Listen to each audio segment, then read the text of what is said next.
प्यारे बच्चों, good morning.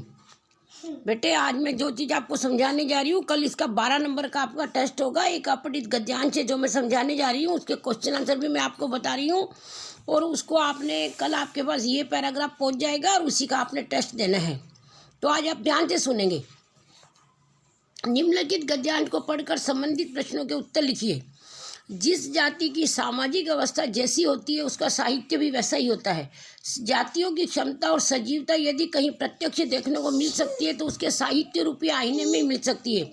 आईना मतलब दर्पण में। इस आईने के सामने जाति भी हमें तत्काल मालूम हो जाता है कि देखने को मिल सकती है कि उनके साहित्य रूपी आईने में मिल सकती है। इस आईने के सामने जाते ही हमें तत्काल मालूम हो जाता है कि अमुक जाति की जीवन शक्ति इस समय कितनी या कैसी है और भूतकाल में कितनी और कैसी थी। आज भोजन करना बंद कर दीजिए, आपका शरीर क्षीण हो जाएगा और नाशोन्मुख होने लगेगा।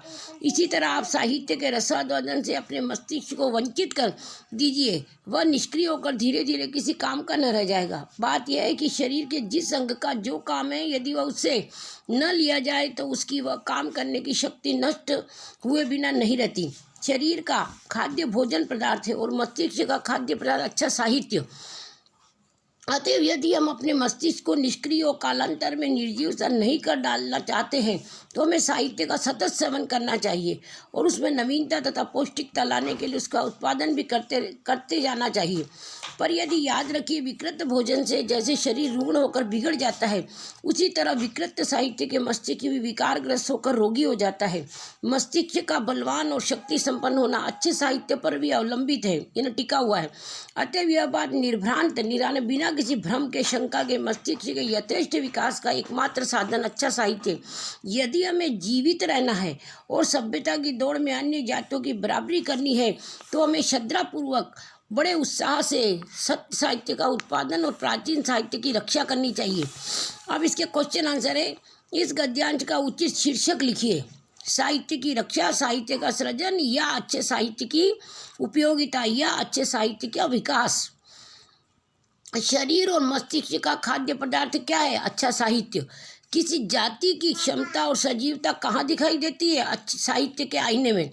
किसी जाति की क्षमता और सजीवता कहाँ दिखाई देती है? साहित्य के आईने में, यानी साहित्य के शीशे में। साहित्य का रसास्वादन न करने से क्या होता है? मस्तिष्क बेकार हो जाता है। विकृत साहित्य से मस्तिष्क की क्या दशा होती है? विकारग्रस्त होकर रोगी हो जाता है। सभ्यता की दौड़ में अन्य जातियों की बराबरी करने के लिए क्या करना होता है? नए साहित्य का निर्माण करना और पुराने की रक्षा करना। अब इसके अंदर दो शब्द दे रखे, सामाजिक और निर्जीव में से प्रत्यय और उपसर्ग छाड़ कर लिखिए।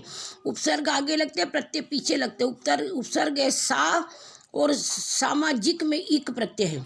निर्जीव में प्रत्यय है नी, उपसर्ग है नी और प्रत्यय है निर्जीव इव प्रत्यय।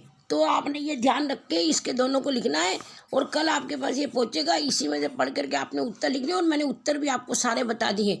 तो आपका कल का टेस्ट 11th क्लास का बहुत बढ़िया रहना चाहिए। थैंक यू बेटा।